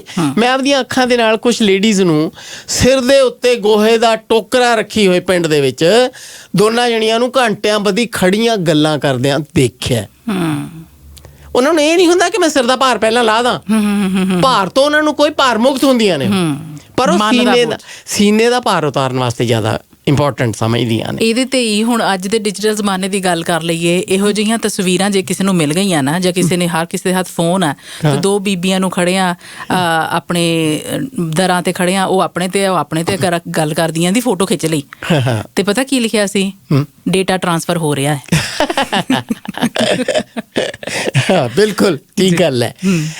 ਇਹ ਗੱਲ ਜਿਹੜੀ ਹੈ ਨਾ ਕਿ ਹਾਂ ਨੈਗੇਟਿਵ, ਇਹ ਤੁਹਾਡੀ ਗੱਲ ਠੀਕ ਹੈ ਕਿ ਇੱਕ ਆਸਪੈਕਟ ਗੱਲਾਂ ਕਰਨ ਦਾ ਚੁਗਲੀਆਂ ਵੀ ਹੁੰਦਾ, ਪਰ ਜਦੋਂ ਤੁਸੀਂ ਕਿਸੇ ਬਾਰੇ, ਕਿਸੇ ABC ਬੰਦੇ ਬਾਰੇ ਮਾੜਾ ਸੋਚਦੇ ਹੋ ਜਾਂ ਚੰਗਾ ਸੋਚਦੇ ਹੋ, ਤੁਹਾਡੇ ਅੰਦਰ ਇੱਕ ਖਾਸ ਤਰ੍ਹਾਂ ਦੀ ਫੀਲਿੰਗ ਆਉਂਦੀ ਹੈ, ਉਹ ਵੀ ਤਾਂ ਕਿਸੇ ਹੋਰ ਨਾਲ ਡਿਸਕਸ ਕਰਨੀ ਹੁੰਦੀ ਹੈ, ਕਿਸੇ ਨੂੰ ਤਾਂ ਦੱਸਣੀ ਆ। ਜਦੋਂ ਇਸ ਤਰ੍ਹਾਂ ਦਾ ਭਾਰ ਹਲਕਾ ਹੁੰਦਾ, ਮੇਰਾ ਖਿਆਲ ਹੈ ਉਹਦੇ ਅੰਦਰੋਂ ਵੀ ਇੱਕ ਮਾਨਸਿਕ ਭਾਰ ਉਤਰਦਾ ਹੋਣਾ। ਵੈਸੇ ਮੈਂ ਇਹ ਨਹੀਂ ਕਹਿੰਦੀ ਕਿ ਤੁਸੀਂ ਨੈਗੇਟਿਵ ਗੱਲਾਂ ਹੀ ਕਰੀ ਜਾਓ, ਪੋਜ਼ੀਟਿਵ ਵੀ ਦੁਨੀਆ 'ਚ ਬੜੀਆਂ ਗੱਲਾਂ ਹੁੰਦੀਆਂ ਨੇ। ਜਦੋਂ ਕਿਸੇ ਨੇ ਪਿਆਰ ਦਾ ਇਜ਼ਹਾਰ ਕਰਨਾ ਹੁੰਦਾ, ਇੱਕ ਲੜਕੀ ਆਪਦੇ ਪੈਰ ਦੇ ਅੰਗੂਠੇ ਨਾਲ ਧਰਤੀ ਦੀ ਹਿੱਕ 'ਤੇ ਜਦੋਂ ਕੋਈ ਘੋਰ ਕੰਡੇ ਵਾਹੁੰਦੀ ਹੈ, ਉਹਦਾ ਤਰਜਮਾ ਵੀ ਤਾਂ ਪਿਆਰ ਦੀਆਂ ਗੱਲਾਂ ਨਾਲ ਹੀ ਹੁੰਦਾ ਜੇ ਦੇਖਿਆ ਜਾਵੇ। ਤੇ ਜਦੋਂ ਮਨ ਦੀਆਂ ਟੇਢਾਂ ਉੱਗ ਪੈਂਦੀਆਂ ਨੇ, ਮੈਂ ਬਹੁਤ ਲੋਕਾਂ ਨੂੰ ਜਾਣਦੀ ਹਾਂ ਜਿਨ੍ਹਾਂ ਦੇ ਘਰੇ ਮਿਸਿਸ ਹੁੰਦੀ ਹੈ, ਜਦੋਂ ਉਹ ਪਹਿਲਾਂ ਪ੍ਰੇਮਿਕਾ ਸੀ, ਉਹਨੂੰ ਗੱਲਾਂ ਨਹੀਂ ਮੁੱਕਦੀਆਂ ਸੀ, ਉਦੋਂ ਗੱਲਾਂ ਦਿਨ ਰਾਤ ਚੱਲਦੀਆਂ ਰਹਿੰਦੀਆਂ ਸੀ, ਪਰ ਜਦੋਂ ਉਹ ਵਾਈਫ ਬਣ ਜਾਂਦੀ ਆ ਤਾਂ ਉਹ ਗੱਲਾਂ ਉੱਥੇ ਹੀ ਸਿਮਟ ਜਾਂਦੀਆਂ ਨੇ ਤੇ ਹੋਰ ਕਿਸੇ ਦੇ ਨਾਲ ਗੱਲਾਂ ਸ਼ੁਰੂ ਵੀ ਹੋ ਜਾਂਦੀਆਂ ਨੇ। ਇਹਦਾ ਮਤਲਬ ਵੀ ਗੱਲਾਂ ਤਾਂ ਹੁੰਦੀਆਂ ਨੇ, ਪਰ ਗੱਲਾਂ ਦਾ ਟੇਢ ਵੱਟ ਲੈਂਦੀ ਆ, ਗੱਲਾਂ ਗਲਤ ਹੋ ਜਾਂਦੀਆਂ ਨੇ, ਉਹ ਰਾਹੋਂ ਕੁਰਾਹੇ ਹੋ ਜਾਂਦੇ ਨੇ। ਕਿ ਉਹ ਆਪਣੀ ਦਿਨ ਦੀ ਹੋਈ ਬੀਤੀ ਉਸ ਵੇਲੇ ਉਹਨਾਂ ਦੇ ਨਾਲ ਜੇ ਸਾਂਝੀ ਕਰਨ, ਤਾਂ ਮੇਰਾ ਖਿਆਲ ਨਿੱਕੇ ਨਿੱਕੇ ਵੇਰਵੇ ਸਾਂਝੇ ਕਰਨ ਦੇ ਨਾਲ ਵੱਡੇ ਵੱਡੇ ਅਰਥ ਤੁਹਾਡੇ ਸਾਹਮਣੇ ਸਿਰਜੇ ਜਾਂਦੇ ਨੇ। That's right. ਔਰ ਇਹ ਦੂਰੀਆਂ ਜਿਹੜੀਆਂ ਰਿਸ਼ਤਿਆਂ ਦੇ ਵਿੱਚ, ਜਿੱਥੇ ਬਹੁਤ ਸਾਰੀਆਂ ਗੱਲਾਂ ਹੁੰਦੀਆਂ ਸੀਗੀਆਂ ਤੇ ਗੱਲਾਂ ਫਿਰ ਬਿਲਕੁਲ ਹੀ ਖਤਮ ਹੋ ਗਈਆਂ, ਹੁਣ ਸਾਡੇ ਕੋਲ ਗੱਲ ਕਰਨ ਨੂੰ ਹੀ ਨਹੀਂ ਕੁਝ ਰਿਹਾ।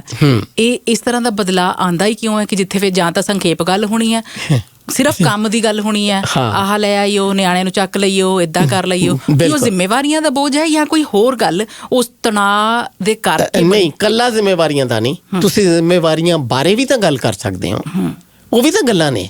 ਜ਼ਰੂਰੀ ਤਾਂ ਨਹੀਂ ਕਿ ਤੁਸੀਂ ਇਸ਼ਕ ਮੁਸ਼ਕ ਦੀਆਂ ਗੱਲਾਂ ਕਰਨੀਆਂ ਨੇ।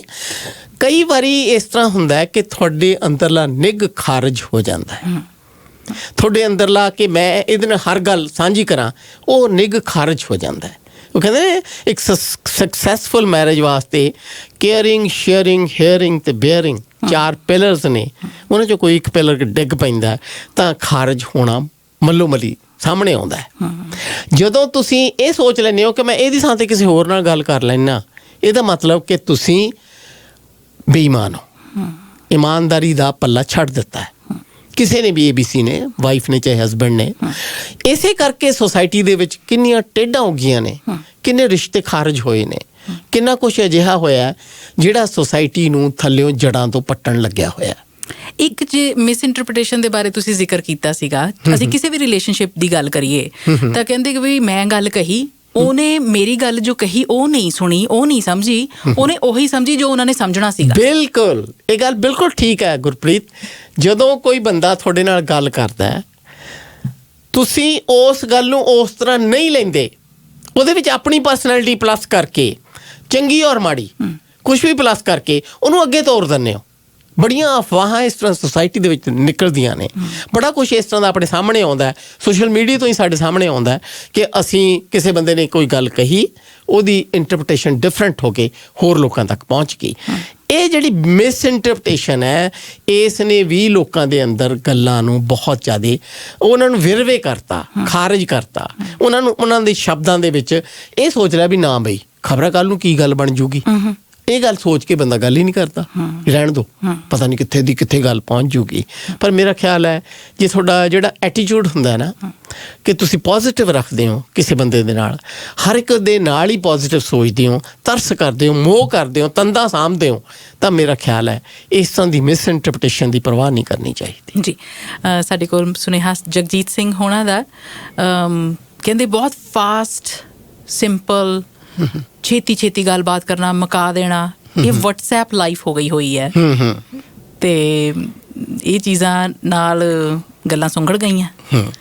ਸੰਜੀਵ ਕੌਸ਼ਲ ਜੀ ਦਾ ਵੀ ਮੈਸੇਜ ਹੈ, ਉਹਨਾਂ ਦਾ ਮੈਸੇਜ ਲੰਬਾ ਹੈ ਥੋੜਾ, ਮੈਂ ਥੋੜੀ ਦੇਰ ਚ ਪੜ੍ਹਦੀ ਹਾਂ, ਉਨੀ ਦੇਰ ਆਪਾਂ ਗੁਰਮੀਤ ਸਰਪਾਲ ਜੀ ਨਾਲ ਗੱਲ ਕਰ ਲੈਂਦੇ ਹਾਂ। ਹੈਲੋ ਜੀ, ਸਤਿ ਸ਼੍ਰੀ ਅਕਾਲ। ਸਤਿ ਸ਼੍ਰੀ ਅਕਾਲ ਜੀ। ਸਤਿ ਸ਼੍ਰੀ ਅਕਾਲ। ਔਰ ਬਲਵਿੰਦਰ ਭੈਣ ਜੀ ਨੂੰ ਵੀ ਸਤਿ ਸ਼੍ਰੀ ਅਕਾਲ ਜੀ। ਸਤਿ ਸ਼੍ਰੀ ਅਕਾਲ ਜੀ। ਬਹੁਤ ਅੱਛਾ ਵਿਸ਼ਾ ਅੱਜ ਸਿਲੈਕਟ ਕੀਤਾ ਤੁਸੀਂ, ਥੈਂਕ ਯੂ ਜੀ। ਉਹ ਕਹਿੰਦੇ ਹੁੰਦੇ ਨੇ ਕਿ ਅਜੋਕੇ ਸਮੇਂ ਅੰਦਰ ਕੋਈ ਨਹੀਂ ਨਜ਼ਰ ਆਉਂਦਾ ਦਰਦ ਵੰਡਾਉਣ ਵਾਲਾ।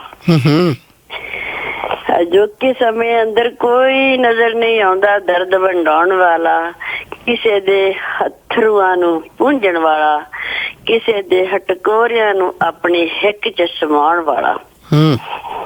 ਕਿਉਂਕਿ ਤੁਹਾਡੀ ਅੱਜ ਗੱਲ ਬਹੁਤ ਅੱਛੀ ਚੱਲ ਰਹੀ ਹੈ ਕਿ ਮਨੁੱਖ ਸੁੰਗੜ ਗਿਆ, ਕਿਉਂਕਿ ਇਹ ਇਕੱਲਾ ਮਨੁੱਖ ਇਕਹਿਰੀ ਜ਼ਿੰਦਗੀ ਜਿਉਣ ਲਈ ਮਜਬੂਰ ਹੋਇਆ ਪਿਆ। ਕਿਉਂ ਭਲਾ? ਉਹਦੇ ਤੁਸੀਂ ਅੱਜ ਕਾਰਨ ਬਹੁਤ ਦੱਸ ਚੁੱਕੇ ਹੋ, ਬਹੁਤ ਦੱਸ ਵੀ ਰਹੇ ਹੋ।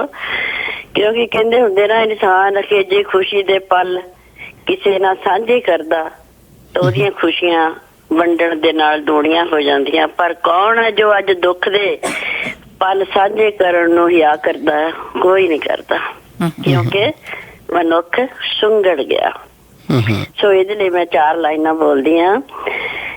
ਕਿਉਂ ਹੋਇਆ ਸਾਰਾ ਕੁਛ ਇਹ? ਗਵਾਚ ਗਏ ਨੇ ਸਾਡੇ ਸੰਸਕਾਰ, ਗਵਾਚ ਗਏ ਨੇ ਸਾਡੇ ਸੰਸਕਾਰ, ਮਨਫੀ ਹੋ ਗਿਆ ਏ ਆਪਸੀ ਸਤਿਕਾਰ, ਅਲੋਪ ਹੋ ਗਿਆ ਏ ਜੀਵਨ ਦਾ ਪਿਆਰ, ਅਤੇ ਗੁੰਮ ਹੋ ਗਿਆ ਏ ਸਾਡਾ ਸਮਾਜਿਕ ਕਿਰਦਾਰ।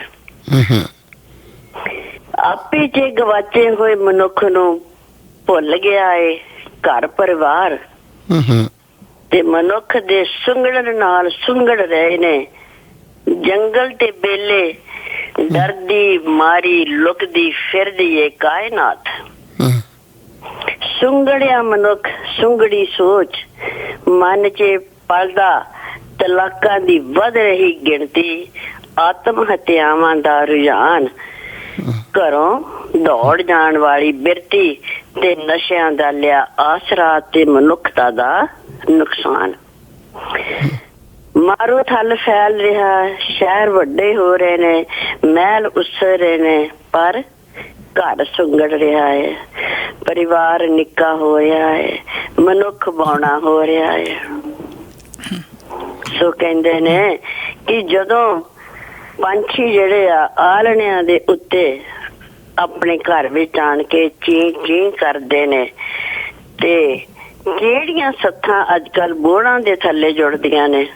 ਜਦੋਂ ਮਨੁੱਖ ਸੁੰਗੜਦਾ ਏ ਤਾਂ ਸੁੰਗੜਦਾ ਏ ਉਸਦਾ ਦਾਇਰਾ, ਮੁੱਕ ਜਾਂਦਾ ਏ ਮੋਹ ਮੁਹੱਬਤ ਤੇ ਆਪਣਤ ਦਾ ਭਰ ਵਗਦਾ ਦਰਿਆ, ਮੁੱਕ ਜਾਂਦਾ ਏ ਹੋਠਾਂ ਤੇ ਗੁਣ ਗਣਾਉਣ ਦਾ ਚਾਅ, ਅਤੇ ਧਰਿਆ ਜਾਂਦਾ ਏ ਜੀਵਨ ਪੈੜਾਂ 'ਚ ਗਹਿਰਾ ਸਦਮਾ।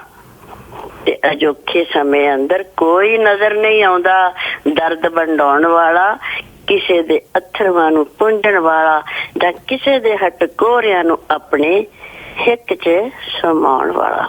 Thank you mister Sherpa, thank you. ਇਹ ਹੈ ਹਾਲਤ ਅੱਜ ਦੇ, ਪਰ ਇਹਦੇ ਰੀਜ਼ਨ ਤੁਸੀਂ ਦੱਸੇ ਦਿੱਤੇ ਆ ਕਿ ਬਹੁਤ ਨੇ, ਪਰ ਸਭ ਤੋਂ ਵੱਡਾ ਰੀਜ਼ਨ ਇਹ ਹੈ ਕਿ ਇਨਸਾਨ ਨੂੰ ਇੱਕ ਦੂਜੇ ਤੇ ਭਰੋਸਾ ਨਹੀਂ ਰਿਹਾ। ਠੀਕ, ਇਹਦੇ ਤੇ ਹੀ ਗੱਲ ਅਗਾਂਹ ਤੋਰਾਂਗੇ। ਬਿਲਕੁਲ ਜੀ। ਭਰੋਸਾ ਜਿਹੜਾ ਆ ਉਹ ਬਣਨਾ ਬਣਾਉਣਾ ਬੜਾ ਮੁਸ਼ਕਲ ਹੈ। ਹਾਂਜੀ। ਤੇ ਨਵੀਂ ਥਾਂ ਦੇ ਉੱਤੇ ਆ ਕੇ ਨਵੇਂ ਲੋਕਾਂ ਨਾਲ ਜਦੋਂ ਵਾਹ ਵਾਸਤਾ ਪੈਂਦਾ ਹੈ ਤਾਂ ਛੇਤੀ ਨਾਲ ਭਰੋਸਾ ਕਾਇਮ ਨਹੀਂ ਹੁੰਦਾ, ਤੇ ਇੱਕ ਵਾਰੀ ਜੇ ਟਿੜਕ ਗਿਆ ਫਿਰ ਹੋਰਨਾਂ ਤੇ ਕੀਤਾ ਨਹੀਂ ਜਾਂਦਾ। ਬਿਲਕੁਲ। ਪਰ ਗੁਰਪ੍ਰੀਤ, ਜਦੋਂ ਤੁਸੀਂ ਭਰੋਸਾ ਕਰਨਾ ਹੈ, ਤੁਸੀਂ ਡਾਇਲੌਗ ਨਾਲ ਹੀ ਕਰਨਾ ਹੈ ਨਾ, ਗੱਲਬਾਤ ਨਾਲ ਕਰਨਾ ਹੈ। ਕਿਸੇ ਦੇ ਕਿਰਦਾਰ ਦਾ ਤੁਹਾਨੂੰ ਤਾਂ ਹੀ ਪਤਾ ਲੱਗਦਾ ਹੈ, ਤੁਸੀਂ ਕਿੰਨਿਆਂ ਨੂੰ ਪੁਣ ਛਾਣ ਕਰਕੇ ਕਿਸੇ ਇੱਕ ਨੂੰ ਉਹਦੇ 'ਚੋਂ ਸਿਲੈਕਟ ਕਰਦੇ ਹੋ ਕਿ ਹਾਂ ਇਹਦੇ ਕੋਲ ਗੱਲ ਕੀਤੀ ਜਾ ਸਕਦੀ ਹੈ। ਇਹਦਾ ਤੁਹਾਡਾ ਕਿਰਦਾਰ ਕਿਸ ਤਰ੍ਹਾਂ ਦਾ ਹੈ, ਤੁਸੀਂ ਕਿਸ ਤਰ੍ਹਾਂ ਦਾ ਹੋਰਨਾਂ ਨਾਲ ਬਿਹੇਵ ਕਰਦੇ ਹੋ। ਬੈਂਕ ਬੈਲੈਂਸ ਹੈ, ਜਿੰਨਾ ਪਾਓਗੇ ਉਹਨਾਂ ਕੱਢ ਲਓਗੇ ਉਹਦੇ 'ਚੋਂ। ਕਿਸੇ ਦਾ ਭਰੋਸਾ ਕਰਨਾ, ਕਿਸੇ ਦਾ ਭਰੋਸਾ ਜਿੱਤਣਾ, ਇਹ ਵੀ ਤਾਂ ਗੱਲਾਂ ਨਾਲ ਹੀ ਹੋਊਗਾ। ਜੇ ਤੁਸੀਂ ਗੱਲਾਂ ਕਰੋਗੇ ਤਾਂ ਹੀ ਤੁਸੀਂ ਕਿਰਦਾਰ ਦਾ ਪਤਾ ਲੱਗ ਸਕੂਗਾ। ਕਹਿੰਦੇ ਨਾ, ਕਮਲਾ ਕਾਸ ਤੋਂ ਜਾਣੀਏ ਬਸ ਗੱਲਾਂ ਤੋਂ ਪਛਾਣੀਏ। ਕਿਸੇ ਦੇ ਅੰਦਰ ਦੀ ਥਾਂ ਤਾਂ ਉਦੋਂ ਹੀ ਪਤਾ ਲੱਗਦੀ ਹੈ ਕਿ ਅੰਦਰ ਕਿਰਦਾਰ ਕਿਸ ਤਰ੍ਹਾਂ ਦਾ। ਬਹੁਤ ਲੋਕ ਨੇ ਜਿਹੜੇ ਬਹੁਤ ਗੱਲਾਂ ਕਰ ਵੀ ਲੈਂਦੇ ਨੇ। ਕਈ ਵਾਰੀ ਗੁਰਪ੍ਰੀਤ ਪਿੰਡਾਂ ਦੇ ਵਿੱਚ ਨਾ ਜਿਹੜਾ ਅਮਲੀ ਹੁੰਦਾ, ਅਮਲੀ ਜਿਹੜਾ ਮਤਲਬ ਪੂਰਾ, ਇੱਥੇ ਤਾਂ ਮੈਨੂੰ ਪਤਾ ਨਹੀਂ ਹਰੇਕ ਹੀ ਨਸ਼ੇੜੀ ਹੋਇਆ ਫਿਰਦਾ, ਪਤਾ ਨਹੀਂ ਲੱਗਦਾ, ਪਰ ਪਿੰਡਾਂ ਦੇ ਵਿੱਚ ਅਮਲੀ ਕਹਿ ਦਿੰਦੇ ਸੀ ਬੰਦੇ ਨੂੰ। ਮੈਨੂੰ ਦੇਖਣ ਦਾ ਮੈਨੂੰ ਯਾਦ ਹੈ ਕਿ ਇੱਕ ਅਮਲੀ, ਜਿਹਨੂੰ ਸਾਰੇ ਅਮਲੀ ਕਹਿੰਦੇ ਸੀ, ਉਹ ਕੱਪੜਾ ਵੇਚਣ ਵਾਲੇ ਡਿੱਗੀ ਵਾਲੇ ਕੋਲੇ ਬੈਠਾ, ਮੈਂ ਕੋਲ ਖੜੀ ਸੀ, ਉਹਨੂੰ ਕਹਿੰਦਾ, ਆਹ ਜਿਹੜਾ ਸੂਟ ਹੈ ਨਾ, ਇਹਦਾ ਰੰਗ ਮੇਰੀ ਘਰ ਵਾਲੀ ਨੂੰ ਬਹੁਤ ਚੰਗਾ ਲੱਗਦਾ। ਵਿਆਹ ਨਹੀਂ ਸੀ ਹੋਇਆ, ਸਾਨੂੰ ਤਾਂ ਪਤਾ ਸੀ ਵੀ ਇਹ ਅਨਮੈਰਿਡ ਹੈ। ਉਹ ਕੱਪੜੇ ਵਾਲੇ ਨੇ ਸੋਚਿਆ ਕਿਤੇ ਸੱਚੀ ਇਹਦਾ ਹੀ ਘਰ ਵਾਲੀ ਨੂੰ ਹੀ ਪਸੰਦ ਹੋਣਾ। ਕਹਿੰਦਾ ਜੇ ਤੂੰ ਮੈਨੂੰ ਕਹੇ ਤਾਂ ਮੈਂ ਦਿਖਾ ਲਿਆ, ਮੈਂ ਭੱਜ ਕੇ ਜਾ ਕੇ ਤੇ ਲੈ ਗਿਆ। ਖਾਣ ਹੀ ਨਹੀਂ ਲੈ ਕੇ ਆਇਆ ਮੁੜ ਕੇ। ਹੁਣ ਦੇਖੋ ਨਾ, ਉਹ ਛਾ ਗਿਆ ਇਸ ਗੱਲ 'ਚ। ਸਾਨੂੰ ਤਾਂ ਪਤਾ ਸੀ ਵੀ ਅਨਮੈਰਿਡ ਹੈ, ਇਹਨੇ ਵਿਆਹ ਨਹੀਂ ਕਰਾਇਆ, ਪਰ ਉਹ ਕੱਪੜੇ ਵਾਲੇ ਨੂੰ ਪੱਕਾ ਯਕੀਨ ਕਰ ਗਿਆ ਵੀ ਮੇਰੀ ਘਰ ਵਾਲੀ ਨੂੰ ਆਹ ਰੰਗ ਪਸੰਦ ਹੈ ਤੇ ਮੈਂ ਦੇ ਕੇ ਆਉਣਾ। ਰਿਟੈਂਸ਼ਨ ਸਪੈਨ ਇੱਕ ਟਰਮ ਹੈ, ਸੋਸ਼ਲ ਮੀਡੀਆ ਦੇ ਕਰਕੇ ਹੀ ਉਹ ਜ਼ਿਆਦਾ ਇਸਤੇਮਾਲ ਹੁੰਦੀ ਰਹੀ ਹੈ ਕਿ ਵੀ ਇੱਕ ਵੀਡੀਓ ਪਾਈ ਹੈ ਨਾ, ਤੁਸੀਂ ਉਹਨੂੰ ਦੇਖਣਾ ਪਸੰਦ ਕਰਦੇ ਹੋ, ਕੋਈ ਜਾਣਕਾਰੀ ਆ ਜਾਂ ਗੱਲ ਚੰਗੀ ਲੱਗੀ ਤੁਹਾਨੂੰ, ਉਹ ਦੇਖ ਲੈਂਦੇ ਹੋ। ਪਰ ਉਹਦੇ 'ਚ ਵੀ ਕੁਛ ਕੁ ਸੈਕਿੰਡਸ ਦੇ ਬਾਅਦ ਜਾ ਕੇ ਕਹਿੰਦੇ ਕਿ ਰੁਚੀ ਜਿਹੜੀ ਆ ਘਟਣ ਲੱਗ ਜਾਂਦੀ ਹੈ, ਤਾਂ ਲੋਕੀ ਪੂਰੀ ਵੀਡੀਓ ਨਹੀਂ ਦੇਖਦੇ। ਹੁਣ ਜਿਹੜੀ ਅੱਜ ਅਸੀਂ ਗੱਲ ਕੀਤੀ ਹੈ ਕਿ ਗੱਲਾਂ ਸੁੰਗੜ ਗਈਆਂ, ਉਹਦੇ 'ਚ ਵੀ ਸਾਡੇ ਕੋਲ ਦੂਸਰੇ ਦੇ ਨਾਲ ਗੱਲਬਾਤ ਕਰਨ ਲਈ ਅਸੀਂ ਕਹਿੰਦੇ ਕਿ ਮੇਰੀ ਨਾ ਨਿਰੰਤਰਤਾ ਨਹੀਂ ਬਣ ਸਕਦੀ ਗੱਲਬਾਤ ਕਰਦਿਆਂ ਹੋਇਆ। ਮਤਲਬ ਉਹ ਹੋਰ ਪਾਸੇ ਦੇਖਣ ਲੱਗ ਜਾਣਗੇ ਕਿ ਮੈਨੂੰ ਹੁਣ ਇੰਟਰਸਟ ਨਹੀਂ ਰਿਹਾ ਤੁਹਾਡੀ ਗੱਲ 'ਚ, ਜਾਂ ਨਿਕਲ ਹੀ ਚੱਲੀਏ ਇੱਥੋਂ, ਹੁਣ ਆਪਾਂ ਉੱਠੀਏ ਚੱਲੀਏ। ਕਈ ਲੋਕ ਗੱਲ ਲਮਕਾ ਬੜੀ ਲੈਂਦੇ ਨੇ ਗੱਲ। ਕਈ ਲੋਕ ਖਲਾਰਾ ਪਹਿਲਾਂ ਬਹੁਤਾ ਪਾਉਂਦੇ ਨੇ, ਜਿਹੜੀ ਗੱਲ ਸੈਂਟਰਲ ਕਹਿਣੀ ਹੁੰਦੀ ਆ ਉਹਦੇ ਤੇ ਫੋਕਸ ਨਹੀਂ ਕਰਦੇ। ਫਰਜ਼ ਕਰੋ ਕਿਸੇ ਨੇ ਤੁਹਾਡੇ ਤੋਂ ਪੈਸੇ ਲੈਣੇ ਨੇ, ਉਹ ਇੰਨਾ ਕੁਛ ਪਹਿਲਾਂ ਹੋਰ ਕੀ ਹਾਲ ਚਾਲ ਹੈ, ਘਰਦਿਆਂ ਦਾ ਕੀ ਹਾਲ ਹੈ, ਬੱਚਿਆਂ ਦਾ ਕੀ ਹਾਲ ਹੈ, ਕਿਵੇਂ ਬਣਦਾ, ਐਂ ਕਰਾ ਕੇ ਤੁਸੀਂ ਸੋਚਣ ਲੱਗ ਜਾਂਦੇ ਵੀ ਇਹਨੇ ਮੰਗਣਾ ਕੀ ਹੈ। ਤੁਹਾਡੇ ਦਿਮਾਗ 'ਚ ਹੁੰਦਾ ਨਾ, ਕਈ ਵਾਰੀ ਇੰਨਾ ਖਲਾਰਾ ਪੈ ਜਾਂਦਾ। ਪਰ ਕਈ ਵਾਰੀ ਕਿਸੇ ਦੀ ਮਹਿਫਲ ਦੇ ਵਿੱਚ ਅਣਹੋਂਦ ਤੁਹਾਨੂੰ ਅੱਖਰ ਦੀ ਹੈ ਕਿ ਉਹ ਫਲਾਣਾ ਆ ਜਾਂਦਾ ਨਾ ਤਾਂ ਰੰਗ ਬਣ ਦਿੰਦਾ। ਚਾਹੀਦਾ ਇਹੀ ਹੈ ਕਿ ਸਾਡੇ ਸ਼ਬਦ ਲੋਕਾਂ ਦੇ ਸੀਨੇ ਦੇ ਆਰ ਪਾਰ ਲੰਘਦੇ ਹੋਣ, ਤਾਂ ਉਹ ਤੁਹਾਨੂੰ ਯਾਦ ਕਰਨ। ਤੁਹਾਡੇ ਅੱਖਰ, ਤੁਹਾਡੇ ਲਫ਼ਜ਼, ਤੁਹਾਡੀ ਤਰਜ਼, ਤੁਹਾਡੇ ਬੋਲ ਇੰਨੀ ਦੂਰ ਤੱਕ ਪਹੁੰਚਣ ਕਿ ਉਹਨਾਂ ਦੇ ਅਰਥ ਜਿਹੜੇ ਨੇ ਚਿਰ ਤੱਕ ਉਹਨਾਂ ਦੇ ਸੀਨੇ 'ਚ ਪਲਦੇ ਰਹੇ। ਇਮਾਨਦਾਰੀ, ਨੌਨ ਜਜਮੈਂਟਲ ਤਰੀਕੇ ਨਾਲ ਜੇ ਕਿਸ ਨੂੰ ਸੁਣਿਆ ਜਾਵੇ ਤੇ ਉੱਥੇ ਗੱਲਾਂ ਕਰਨ ਦਾ ਤੇ ਸੁਣਨ ਦਾ ਮਜ਼ਾ ਆਉਂਦਾ ਹੈ। ਜੋ ਤੂੰ ਮੇਰਾ ਹਮਦਰਦ ਹੈ, ਸੁਹਾਨਾ ਹਰ ਦਰਦ ਹੈ। ਬਿਲਕੁਲ ਬਿਲਕੁਲ।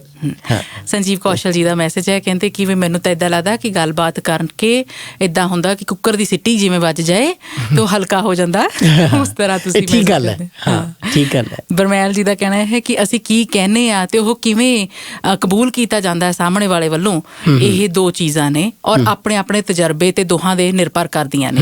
ਬਿਲਕੁਲ। When sharing something with others, ਸਾਨੂੰ ਇਸ ਗੱਲ ਦਾ ਖਿਆਲ ਰੱਖਣਾ ਪੈਂਦਾ ਹੈ ਕਿ ਉਹ ਸੋਰਸ ਜਿੱਥੋਂ ਅਸੀਂ ਇਹ ਗੱਲਬਾਤ ਲਈ ਹੈ, ਸੁਣੀ ਹੈ, ਦੂਸਰੇ ਨੂੰ ਦੱਸਣ ਲੱਗੇ ਹਾਂ, ਉਹ ਰਿਲਾਇਬਲ ਵੀ ਹੈ। ਬਿਲਕੁਲ। ਇਹ ਗੱਲ ਠੀਕ ਹੈ ਉਹਨਾਂ ਦੀ ਕਿ ਜਿਸ ਬੰਦੇ ਦੀ ਗੱਲ ਤੁਸੀਂ ਅੱਗੇ ਪਹੁੰਚਾ ਰਹੇ ਹੋ, ਸੁਣਨ ਵਾਲਾ, ਜਿਵੇਂ ਫਰਜ਼ ਕਰੋ ਕੋਈ ਬੰਦਾ ABC ਬੰਦਾ ਕਹਿੰਦਾ ਕਿ ਫਲਾਣਾ ਬੰਦਾ ਤਾਂ ਬੜਾ ਮਾੜਾ ਹੈ, ਕਹਿੰਦੇ ਨਹੀਂ ਤੈਨੂੰ ਗਲਤਫਹਿਮੀ ਹੈ, ਇਸ ਤਰ੍ਹਾਂ ਨਹੀਂ ਹੈ, ਮੇਰਾ ਤਜਰਬਾ ਨਹੀਂ ਕਹਿੰਦਾ।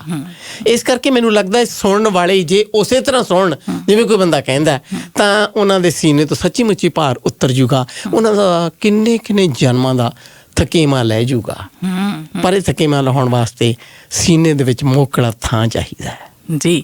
ਔਰ ਇਹ ਗੱਲਾਂ ਬਾਤਾਂ ਨੂੰ ਤੋਰੀ ਰੱਖਣ ਵਾਸਤੇ ਇੱਕ ਦੂਸਰੇ ਨਾਲ ਹੁੰਗਾਰਾ ਭਰਨਾ ਬਹੁਤ ਜ਼ਿਆਦਾ ਜ਼ਰੂਰੀ ਹੈ। ਕਿ ਕਈ ਲੋਕ ਤੁਹਾਨੂੰ ਇਹੋ ਜਿਹੇ ਵੀ ਮਿਲਣਗੇ ਕਿ ਜਿਹੜੇ ਗੱਲ ਕਰਦੇ ਆ ਉਹਨਾਂ ਦੀ ਗੱਲ ਮੁੱਕਣ ਤੇ ਨਹੀਂ ਆਉਂਦੀ, ਉਹ ਕਹਿੰਦੇ ਕਿ ਵੀ ਸਾਰਾ ਕੁਛ ਹੀ ਦੱਸ ਲਈਏ, ਹਨਾ, ਤੇ ਕਦੋਂ ਅਗਲੀ ਵਾਰ ਬੈਠਾਂਗੇ, ਮਿਲਾਂਗੇ, ਤੇ ਲੱਗਦਾ ਹੁੰਦਾ ਕਿ ਇਹਨਾਂ ਨੂੰ ਸ਼ਾਇਦ ਕੋਈ ਮਿਲਿਆ ਨਹੀਂ ਸੀ, ਸੁਣਨ ਵਾਲਾ ਨਹੀਂ ਮਿਲਿਆ। ਕਈਆਂ ਦੇ ਵਿਚਾਰਿਆਂ ਦੇ ਦੇਹੀ ਦੁਖੀ ਇੰਨੇ ਹੁੰਦੇ ਨੇ, ਉਸੇ ਤੇ ਗੱਲ ਚਲੀ ਜਾਂਦੀ ਹੈ। ਪਰ ਚਾਹੀਦਾ ਇਹ ਹੈ ਕਿ ਜਦੋਂ ਅਸੀਂ ਨਿੱਜੀ ਗੱਲ ਕਰਦੇ ਹਾਂ, ਉਸ ਨਿੱਜੀ ਗੱਲ ਦੇ ਪਸਾਰ ਹੋਰਨਾਂ ਲੋਕਾਂ ਨਾਲ ਜ਼ਰੂਰ ਜੁੜਦੇ ਹੋਣ, ਜਿਹਦਾ ਅਰਥ ਬਾਕੀ ਸਾਰੀ ਹਿਊਮੈਨਿਟੀ ਨਾਲ ਜੁੜਦਾ ਹੋਵੇ, ਤਾਂ ਹੀ ਗੱਲ ਜਿਹੜੀ ਹੈ ਨਾ ਉਹ ਦੂਰ ਤੱਕ ਜਾਂਦੀ ਹੈ। ਬਿਲਕੁਲ। ਨਿੱਜੀ ਗੱਲਾਂ ਤੋਂ ਇਲਾਵਾ ਸਾਡੀਆਂ ਰੁਚੀਆਂ ਵੀ ਨੇ, ਸਾਡੀਆਂ ਸੰਭਾਵਨਾਵਾਂ ਵੀ ਨੇ, ਬਿਲਕੁਲ, ਨਵੇਂ ਕੰਮ ਵੀ ਨੇ, ਸਾਡੀ ਸਮਰੱਥਾ, ਸਾਡੀ ਰੁਚੀ, ਸਾਡੀ ਇੱਛਾ, ਸਾਡਾ ਸਮਾਂ, ਇਹ ਸਾਰਾ ਕੁਝ ਜੁੜ ਕੇ ਫੇਰ ਤੁਹਾਡੀਆਂ ਗੱਲਾਂ ਜਿਹੜੀਆਂ ਨੇ ਨਾ ਸਾਰਥਕ ਹੁੰਦੀਆਂ। ਫੇਰ ਉਹ ਸਿਰਫ ਇੱਥੋਂ ਤੱਕ ਸੀਮਤ ਨਹੀਂ ਰਹਿਣਗੀਆਂ, ਅੱਜ ਵੈਦਰ ਬਹੁਤ ਵਧੀਆ, ਅੱਜ ਭਾਜੀ ਕੀ ਬਣਾਈ ਸੀ, ਅੱਜ ਖਾ ਕੇ ਕੀ ਆਏ ਹੋ, ਇਹ ਸਾਰੀਆਂ ਗੱਲਾਂ ਜਿਹੜੀਆਂ ਨੇ ਨਾ ਇਹ ਸੀਮਤ ਗੱਲਾਂ ਨੇ ਜੀ। ਇਹਦੇ ਨਾਲ ਲਈਏ ਹੁਣ ਇਜਾਜ਼ਤ। ਬਿਲਕੁਲ। Thank you so much Gurpreet. ਆਪਾਂ ਗੱਲਾਂ ਵਿੱਚ ਭੁੱਲ ਹੀ ਗਏ ਕਿ ਹੋਰਾਂ ਨੇ ਵੀ ਕੀ ਗੱਲਾਂ ਕਰਨੀਆਂ ਨੇ ਜਾਂ ਸਾਡੀਆਂ ਸੁਣਨੀਆਂ ਨੇ। ਗੱਲਾਂ ਦੇ ਪਸਾਰ ਕਿੰਨੀ ਦੂਰ ਤੱਕ ਜਾਂਦੇ ਨੇ। ਤੇ thank you so much. Thank you ਤੱਕ ਜਾਂਦੇ ਨੇ। ਤੇ thank you so much. Thank you.